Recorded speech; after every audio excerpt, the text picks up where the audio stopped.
Donc nous sommes venus à un moment très particulier. Nous allons préparer nos êtres intérieurs pour écouter la parole de Dieu. Pour cela, je vous salue au nom du Seigneur, notre Dieu. Et nous allons écouter sa parole ce matin. On va lire deux passages. Un passage de l'Ancien Testament et un passage du Nouveau Testament. D'abord de l'Ancien Testament, nombre 6, les versets 22 jusqu'à 27. Nombre 6, verset 22 jusqu'à 27. Peut-être qu'il y a quelqu'un qui peut le lire, ou vous avez l'habitude que moi je le lis. L'Éternel parla à Moïse et dit: parle à Aaron et à ses fils et dit: vous bénirez ainsi les enfants d'Israël, vous leur direz: que l'Éternel te bénisse, qu'il te garde. Que l'Éternel fasse lui sa face sur toi et qu'il t'accorde sa grâce. Que l'Éternel tourne sa face vers toi et qu'il te donne la paix. C'est ainsi qu'ils mettront mon nom sur les enfants d'Israël et je les bénirai. Amen. Amen. Uwiteka abwira Mose ati: bwira Aroni n'abana be uti uko bari ko mujya muhesha Abisirayeli umugisha muti: Uwiteka aguhe umugisha kurinde, Uwiteka akumurikishirize amaso ye akugirire neza, Uwiteka akurebe neza aguha amahoro. Uko bari ko bashyirisha izina ryanjye ku Bisirayeli nanjye nzabaha umugisha. Amen. Du Nouveau Testament, nous allons lire du chapitre 10 de Jean.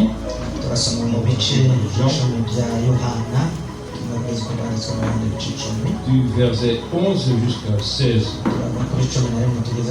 Jean 10, de 11 à 16.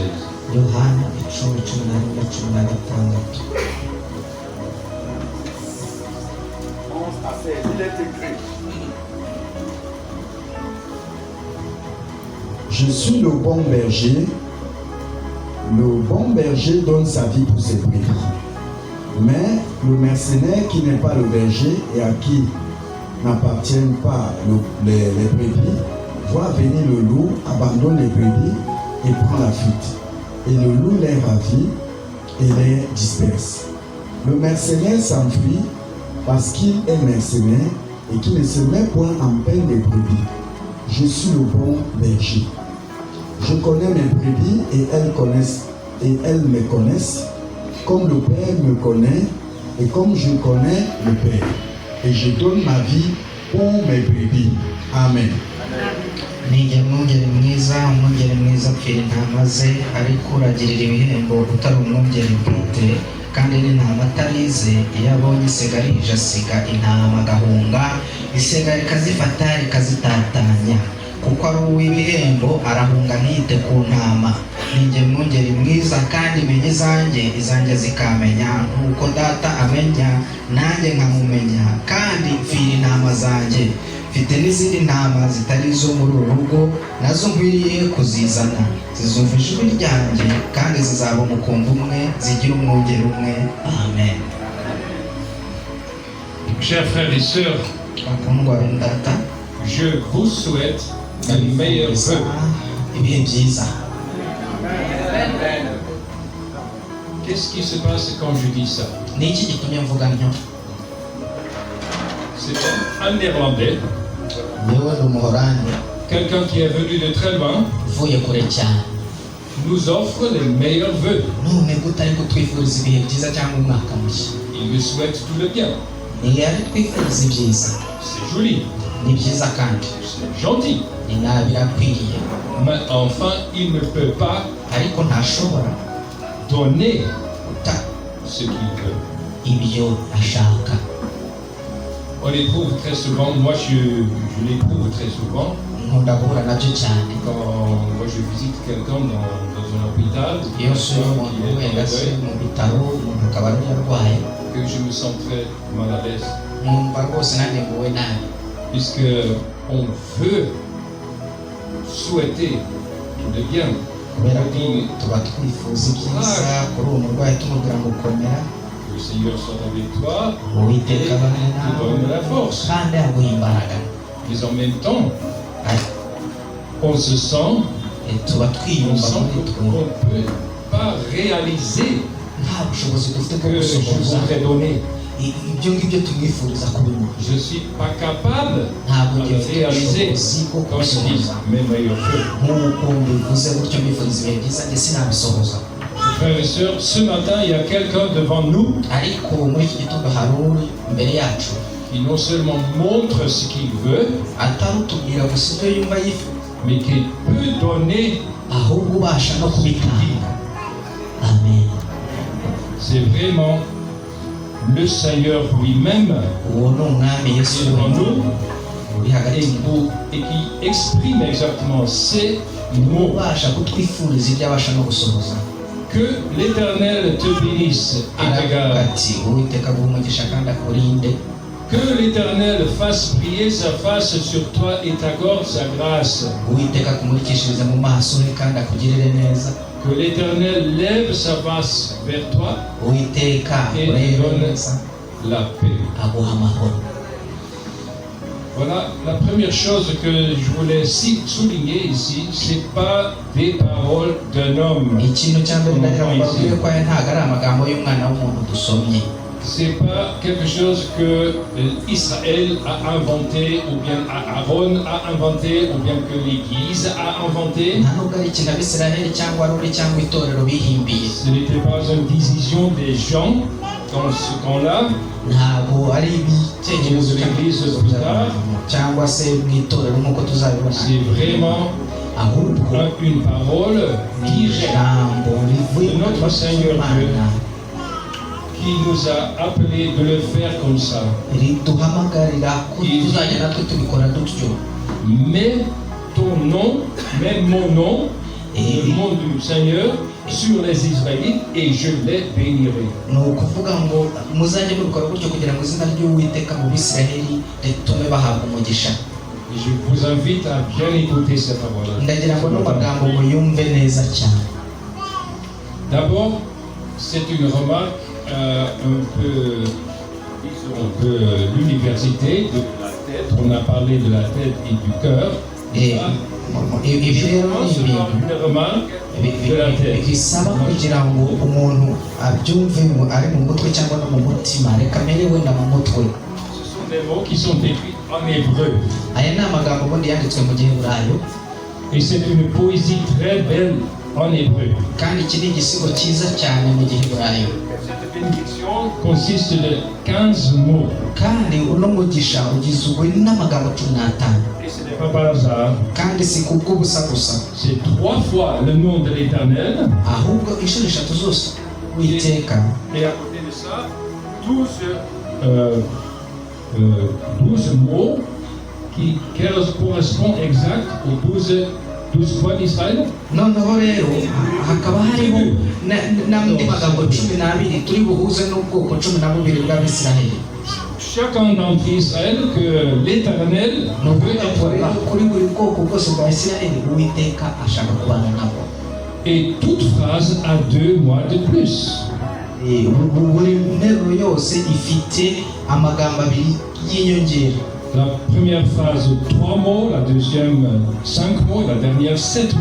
urasanga rero interuro ya mbere ifite amagambo 5, iya kabiri igire 7, iya mbere ifite 3, iya kabiri 5, iya gatatu 7. Et même si on compte les caractères, c'est exactement la même. dushatse Première kubara phrase, inyuguti zigize izi nteruro byose birangana. première phrase 20, iya mbere troisième 25, ifite et troisième phrase 5 caractères de plus. Alors, indi ikagira 20. c'est même la forme de la bénédiction qui est donnée par Dieu. ni ukuvuga rero ubu ni umugisha On Imana peut voir que yatanze. cette bénédiction veut s'élargir, kandi uno mugisha ugomba même jusqu'à kwagura kure. présent. Ça élarge, ça élarge, ça élarge, ça continue ukagenda ukagera n'ahandi à étendre sur le peuple. ugomba kwaguka ukagera ku bwoko bwose. Maintenant le français, noneho rero mu et gifaransa votre langue aussi, naho hari ukuntu bivuguzwemo. on peut mieux comprendre. Les 3 phrases sont divisées en 2. icya mbere reka tubanze turebe amagambo 3 ari mu byiciro 2, Et la deuxième partie explique la première. kandi icyiciro cya kabiri usanga gisobanura icya mbere. La bénédiction de l'Éternel, ça veut dire il veut te garder.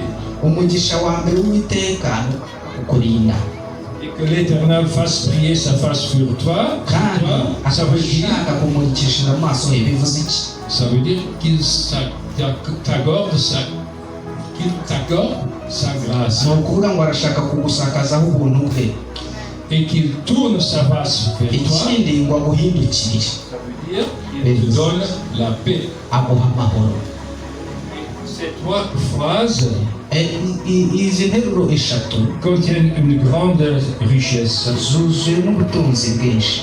C'est la richesse de Dieu ni comme ubutunzi Père, bw'Imana nka data, comme Fils nk'umwana et comme Saint-Esprit. ndetse nk'umwuka wera.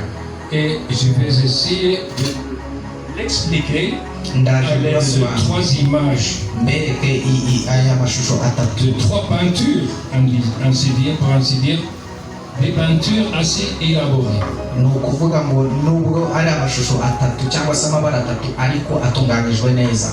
La première phrase, ya nteruro ya mbere twabonye ari nayo ngufi, que l'Éternel te bénisse et te garde. Uwiteka aguhe umugisha kandi akurinde.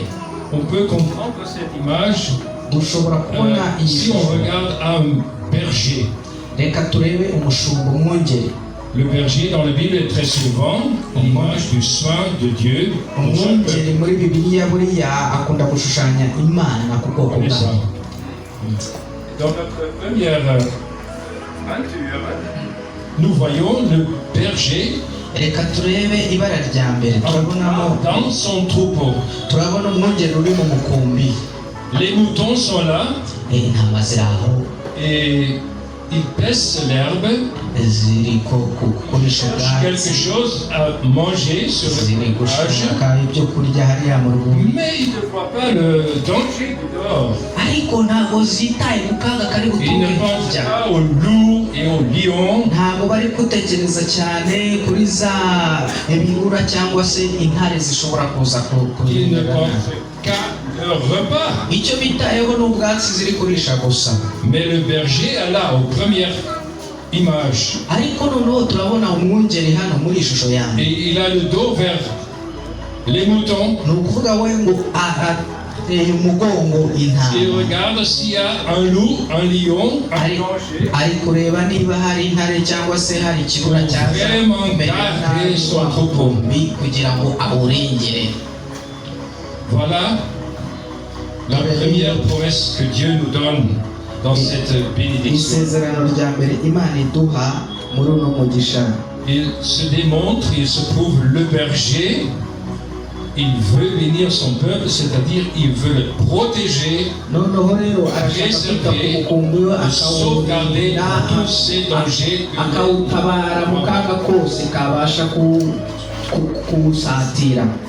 que cette œuvre, c'est surtout l'œuvre de Dieu le Père.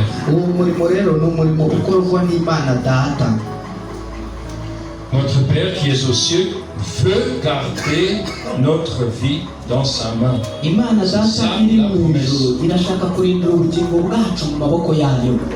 Mais là, il faut faire attention quand même, puisque ça ne veut pas dire que tout ira comme nous l'aimerions dans nos vies. Quand le berger garde son troupeau, ça veut dire il les sauvegarde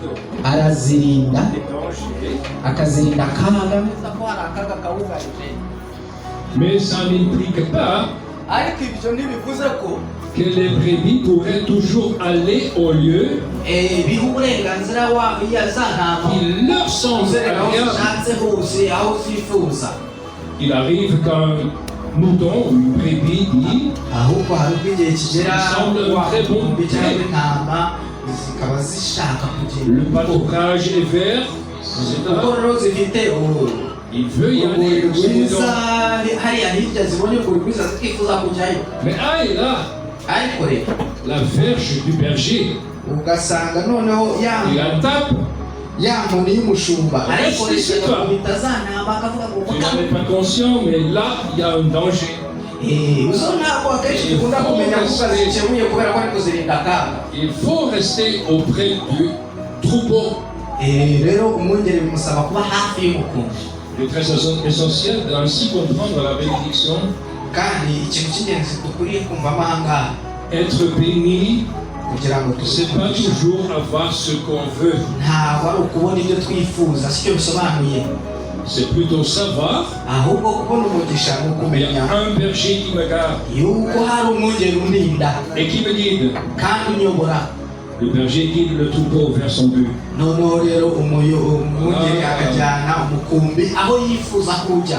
Voilà la promesse de la bénédiction de Dieu. Il veut te garder sur ta route à suivre. C'est sa route, c'est son chemin.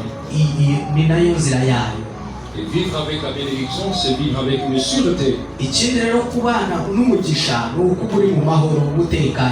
Même si ma vie se trouve dans des vallées dans des vallées sombres, Dieu est avec moi. Il me dirige vers son but. Comme on vient de chanter. Bien sûr, ça demande quelque chose de notre part aussi. Ça demande d'abord la prière. Dieu, tu me l'assures. Fais ce que tu as promis. J'ai reçu cette bénédiction dans ta parole. Alors fais-le. Ça demande aussi de vouloir bien écouter sa voix. Alors obéir. Jésus a dit, mes brebis entendent ma voix. Et elles me suivent. Jésus. Alors, les brebis de son troupeau veulent rester très proches de lui. La deuxième phrase de la bénédiction nous montre une deuxième image. Que l'Éternel fasse briller sa face sur toi et t'accorde sa grâce. Et voici le visage du berger. D'abord c'était le dos.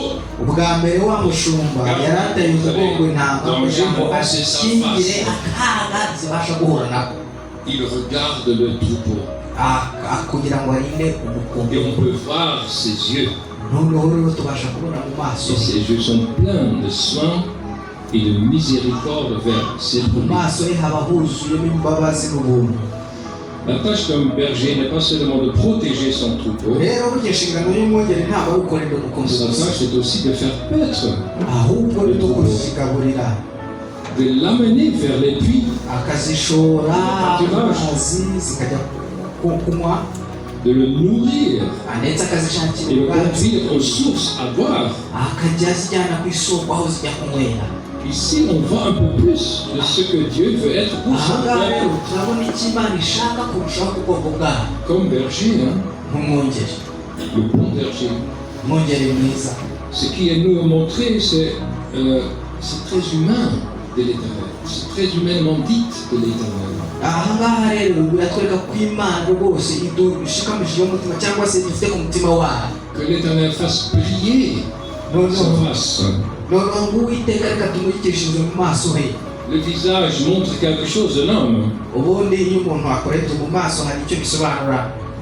Le visage, ça peut montrer peut-être l'indifférence umuntu iyo akorebye mu maso ushobora kubona hari ko mutari guhuza, ou bien la colère. cyangwa se ko arakaye. Si quelqu'un est fâché, niyo umuntu la arakaye Bible en fait mention comme quelqu'un qui a obscurci sa usanga face. yijimye mu maso, Sa face est obscure. usanga mu maso yijimye. Ici est écrit du Seigneur ariko ahangaha haranditse ngo qu'il fasse briller sa face. uwiteka namurikishirize mu maso. C'est exactement l'inverse. ibitandukanye Il n'ibyo n'est pas twakora, indifférent. ntabwo ari Imana itatwitayeho cyangwa se iturakariye, Il te regarde avec une face éclairée. Imana iturebana mu maso Il veut hakeye te hamurika, montrer shaka kutwereka, ses yeux aimables et gentils. akatwereka mu maso hayo h'urukundo, C'est akaturebana un indoro d'émotion. kugira neza. Est-il possible birashoboka ko que Dieu l'Éternel Imana te regarde comme ça? ushobora kukureba ikakureba ikakwitegereza ikakureba ikumva. Ça n'est que possible à cause de la deuxième partie de cette phrase. ariko rero iyo turebye mu gice cya kabiri cy'iyi nteruro ya kabiri, mu gice cyaho cya kabiri Et qu'il t'accorde sa grâce. aravuga ngo namara kukureba n'amaso ye akugirire neza. C'est la face pleine de grâce. uvuga mu maso y'Imana huzuyemo ubuntu, huzuyemo Le visage gracieux, rempli de grâce. n'indoro yuzuye ubuntu. Et je peux vous assurer, kandi agira ngo mbabwire c'est ainsi que Dieu veut être pour vous uko niko Imana ishaka kubamerera et pour toi. kuri wowe. Nous pouvons le savoir tubibwirwa n'iki? si nous regardons vers la face de Dieu, tubibwirwa nuko natwe tureba mu maso y'Imana, comme il nous l'a prouvé dans la venue de son Fils, nk'uko notre Seigneur Jésus-Christ. yabisohoje ubwo yoherezaga umwana wayo, umwami wacu Yesu Kristo. Celui qui m'a vu Yesu yaravuze ngo uwo mbonye a vu mon Père. yabonye data. Nous pouvons être assurés en Jésus-Christ. Je vois la face pleine de grâce de Dieu. dukwiriye rero kugira ibyiringiro yuko muri Yesu Kristo tubasha kubona mu maso y'Imana, Il est devant nous comme le bon berger kuko Yesu ari imbere yacu n'umwungeri mwiza, qui nous accorde sa grâce. kandi n'umwungeri mwiza uduhaza ubuntu bwe. Pourquoi? kubera iki? Parce que nous sommes des bons brebis. ese twaba turi umukumbi mwiza, Parce que nous avons mérité que Dieu nous regarde cyangwa se ainsi. twaba dukwiriye ibyo ngibyo? ni ibintu dukwiriye. Mes chers frères et sœurs, ndagira ngo mbabwire bene data, si Dieu nous faisait comme nous l'avons mérité, ni ukuvuga ibyo ngibyo iyo tuba twari tubikwiriye, nous ne serions pas ici dans l'église. ntabwo n'umunsi wa none twaba turi hano mu itorero. Nous ne pourrions pas recevoir sa bénédiction tout à l'heure. twakagombye kwigendera gusa tugashimira umugisha Je n'ai pas besoin de mentionner beaucoup de choses dans ma vie pour savoir ntabwo rero nkeneye kuvuga ibintu byinshi ku ce mibereho que j'ai mérité. kugira ngo numve ko ibi bintu bikwiriye, C'est que Dieu me dit, va-t'en. ahubwo Imana ikimbwira avuga ngo Et genda. Dieu me montre son visage plein de colère. Imana rero ntabwo ari byiza ngo itwereke mu maso hayo irakaye, Mais le Seigneur veut nous montrer autre chose. ahubwo icyo ishaka irashaka kutwereka ikindi kintu. Et il me le dit dans sa parole. yarangiza akatubwira mu ijambo ryayo. Et dans cette bénédiction, c'est souligné. kandi muri uwo mugisha ibisobanuro Tourne-toi vers moi pour contempler ma grâce. Regarde ton berger qui a donné sa vie pour cette brebis. niba ushaka kubona ubuntu bwanjye reba wa mwungeri mwiza wawe watanze ubugingo bwe ku bwawe. Que l'Éternel fasse briller sa face sur toi uwiteka rero akumurikishije mu maso et t'accorde sa grâce. aguhe akugirire neza. Et après cette image se développe. iyo rero turangije iyo shusho ya kabiri, Cette peinture va se développer encore un peu. haza noneho ingingo ya gatatu yo itujyana kure kurushaho.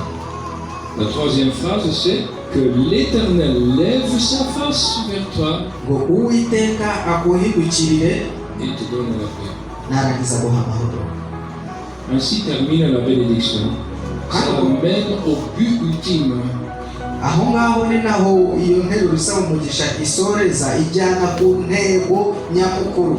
Et voilà le but de l'activité de Dieu en nous gardant kandi dore intego y'umurimo w'Imana iyo iturinda et en nous accordant la grâce, kandi ikatugirira neza, c'est qu'il nous donne la paix. ni ukugira ngo duhaze amahoro. C'est-à-dire la paix complète, ni ukuvuga ngo le shalom, amahoro yayo l'harmonie entière. ni ukuvuga ngo kuba hariho kugubwa neza, guhuza neza.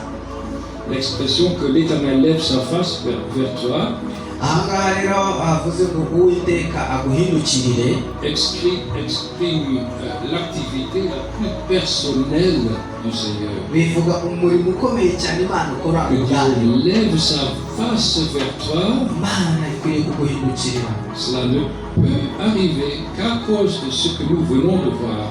ariko bishoboka bitewe na bya bintu byose twamaze kubona. C'est par sa grâce qu'il lève les yeux vers toi. ni kubw'ubuntu bwayo iduhindukirira.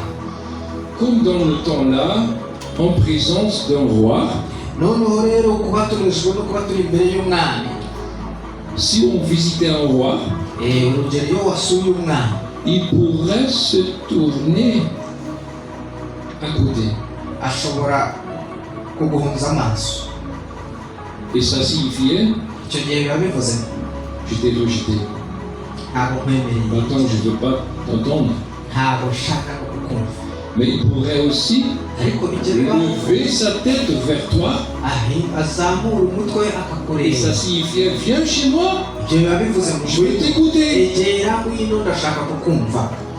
Et on peut penser à l'histoire d'Esther. twibuke za Vous nkuru za connaissez Esiteri. peut-être murazizi comment inkuru ça za Esiteri. pourrait être quelque chose très dangereux. mwibuke ko cyari ikintu kigoye yashoboraga guhura n'akaga En suspens avant d'aller au roi. kujya kubonana n'umwami kandi atagutumyeho. Ici parle l'Éternel, le roi éternel. ariko aha ngaha Uwiteka aravuga ngo Et il nous rassure. we Je aratwizeza vais lever ma face vers vous. ati nzabahindukirira, nzaguhindukira, Je veux te voir, je vais t'écouter. nzakureba, nzagutega amatwi. Alors viens à moi. noneho rero ngwino nsanga. Et si on le voit encore une fois dans cette image du berger, duhindukiye tukongera tukajya muri ya shusho y'umwungeri, nous avons vu au premier portrait le berger en garde.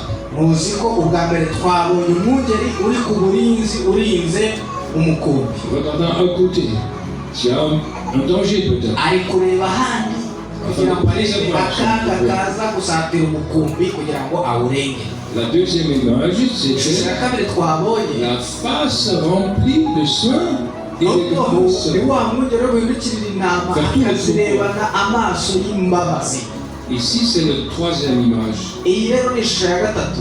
Et là, on voit le berger de tout près. noneho naho umwungeri agiye akegera wa mukumbi Pour prendre cette brebis, akaza niba hari intama ifite ikibazo il se akayiterura akayishyira mu penche vers maboko ye. ce mouton, cette brebis. ni ukuvuga ngo ari kwegera umukumbi. C'est aussi la tâche d'un berger kandi izo ni inshingano de y'umwungeri prendre soin de toutes les brebis, l'une après l'autre, de fortifier les faibles, de guérir celle qui est malade, de penser celle qui est blessée, de chercher celle qui est perdue, mais aussi, si c'est nécessaire, de punir celle qui est vigoureuse, celle qui pense de ne pas avoir besoin du soin du berger,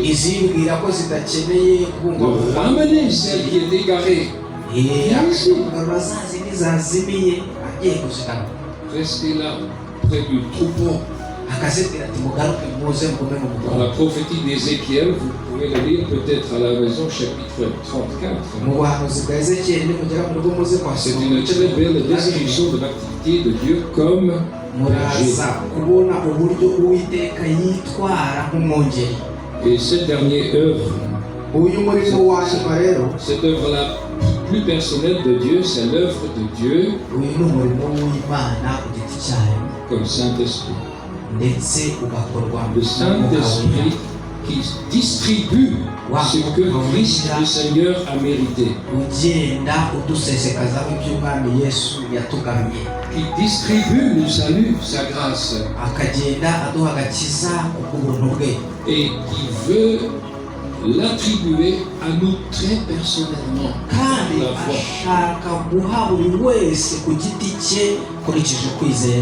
C'est le berger penché vers cette brie à part. Et c'est ainsi que l'Esprit Saint achève la bénédiction de Dieu Trinitaire.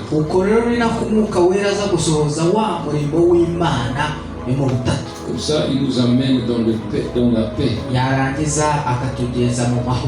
Maintenant, dans cette vie, la paix personnelle avec Dieu. Et enfin, la paix complète. Ainsi, Dieu vous approche. Tous les dimanches, quand on entend sa parole, et sa bénédiction, nous allons chanter une très belle chanson. Une dernière remarque. Comment être sûr qu'on puisse construire sa vie sur cette bénédiction?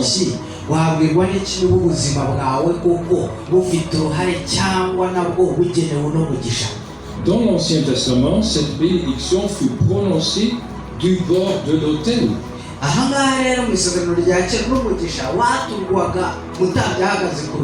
Après que les sacrifices furent apportés à Dieu.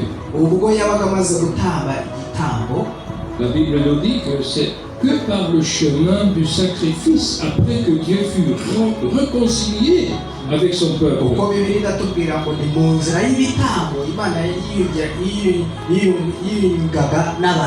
que les sacrificateurs pourraient donner cette bénédiction.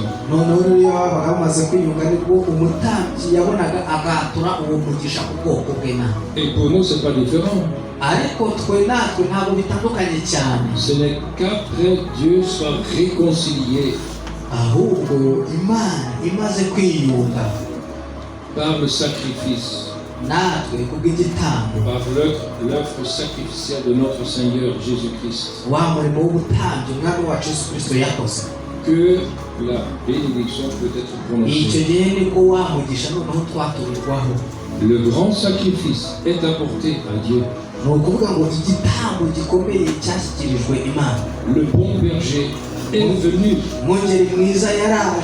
Il a donné sa vie pour cette brebis. Et ce sacrifice est accepté par Dieu en récompense de ma vie, de votre vie, de nous. Ce n'est que par l'œuvre de Jésus-Christ que cette bénédiction peut être donnée à nous.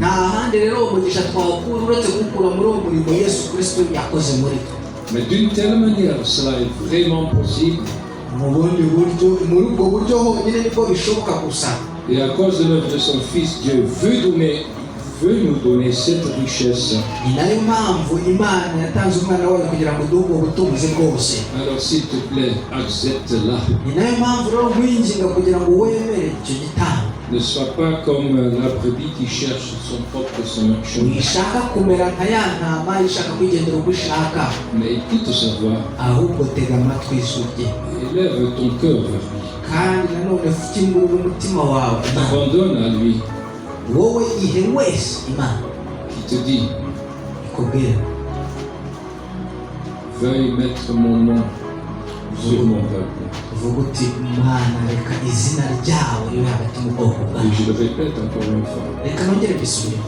Que l'Éternel te bénisse et te garde. Uwiteka agumugisha kandi akurinde. Que l'Éternel fasse briller sa face sur toi Uwiteka amurikishirize mu maso he et t'accorde sa grâce. kandi akugirire neza. Que l'Éternel lève sa face Uwiteka aguhindukirire akurebe et te donne la paix. kandi aguhe amahoro. Va le donner. Amen. Uwiteka araguha. Amen.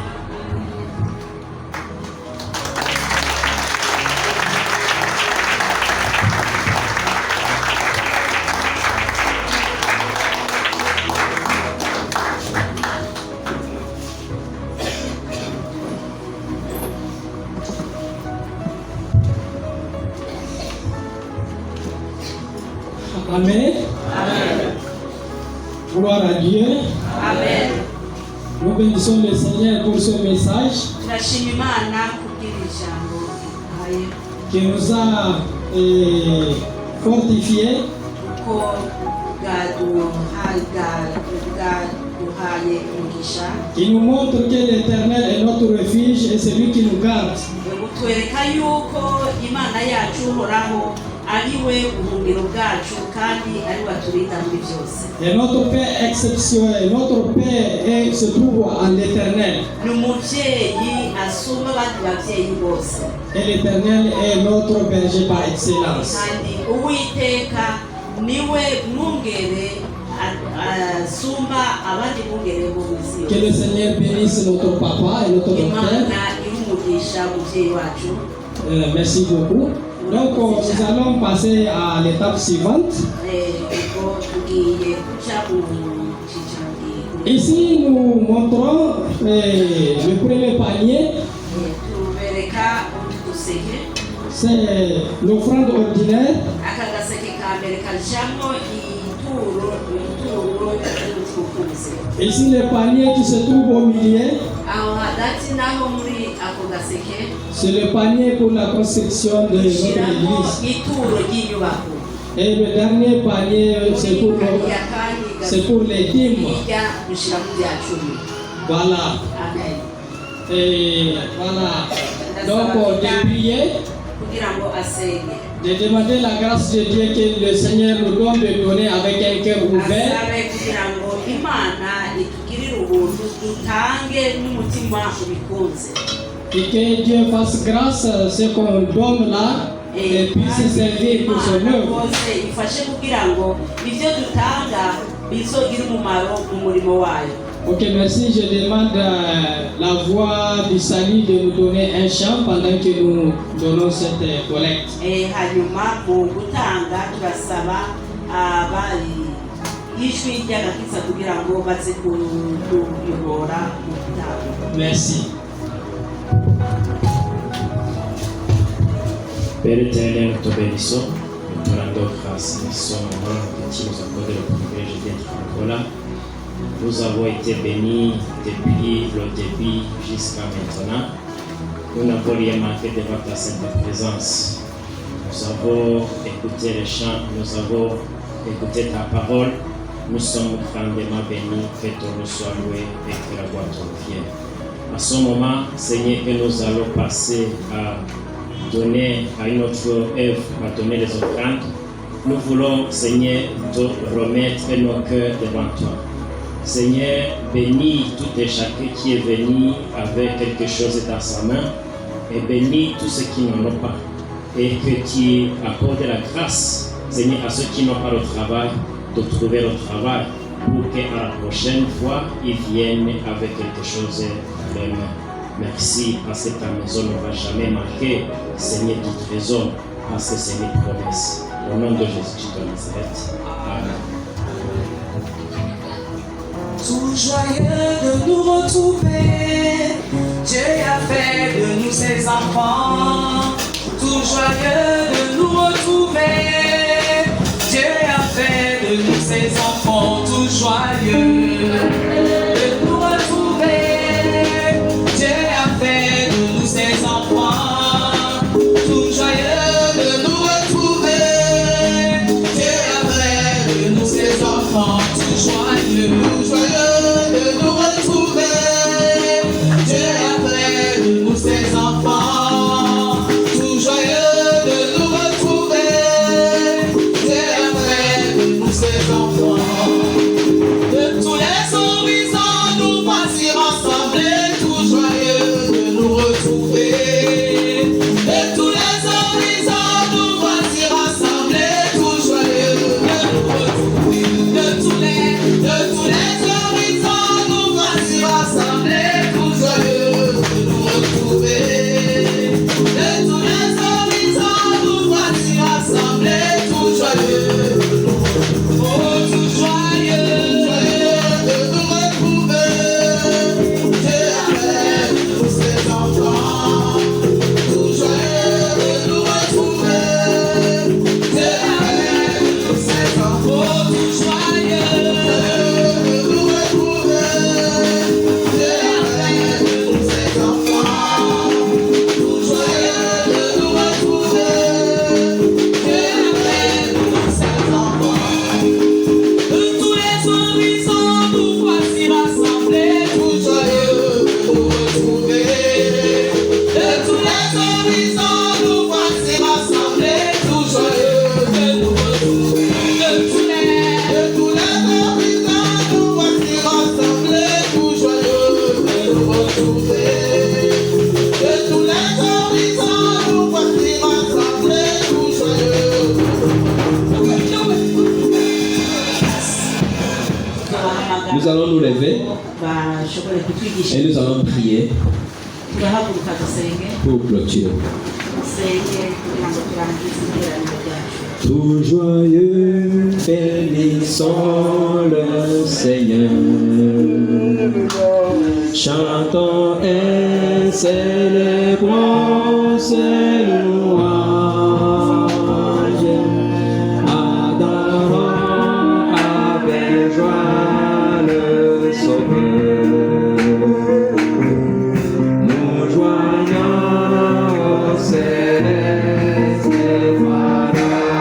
Gloire à Dieu, gloire à Dieu, gloire à Dieu. Que ce chant retentisse en Dieu. Gloire à Dieu, gloire à Dieu. Que ce chant retentisse en Dieu. Oh, nous voulons un retour en Sauveur. Et même sur toute autre chose.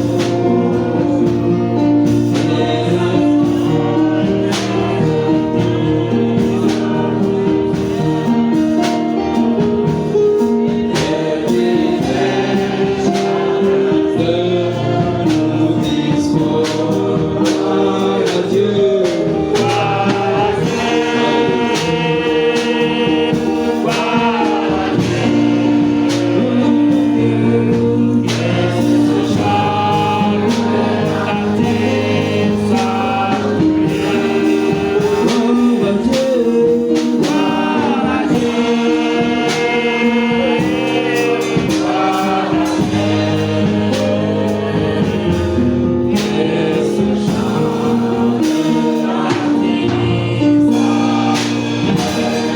Avant de clôturer, j'aimerais que nous puissions élever ensemble nos prières en l'intention de notre papa et notre sœur qui ont été opérés et qui sont à lutter à la maison. Prions. Prions le Seigneur. Oh Jésus. Oh Père. Prions que ta grâce se manifeste dans la vie de Maman Victorine, dans la vie de notre papa. Oh Seigneur, ça a été difficile pour eux, ces 2 accidents, Seigneur. Mais nous croyons à ta grâce, nous croyons au miracle, nous croyons à ta visitation. Et nous prions que mon Dieu, que le traitement qu'ils sont en train de prendre puisse éternellement les soulager et les aider à sortir de cette situation. Nous prions pour le financement, Seigneur.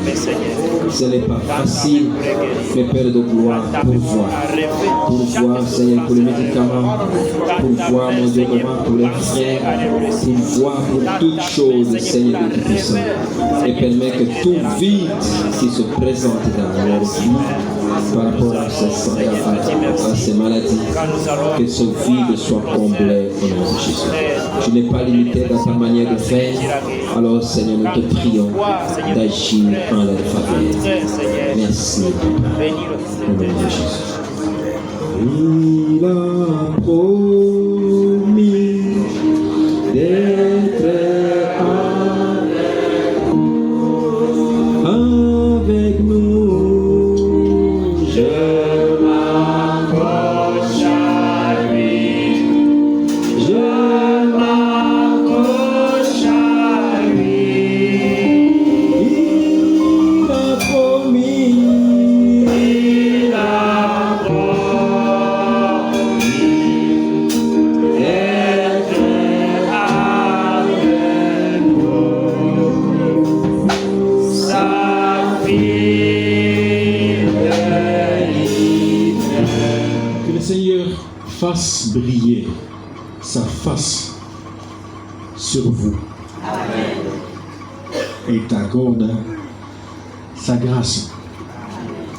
Que le Seigneur lève sa face envers vous et vous accorde la paix. Amen. Amen. Nous rentrons dans la paix et la grâce du Seigneur. Comment ça va?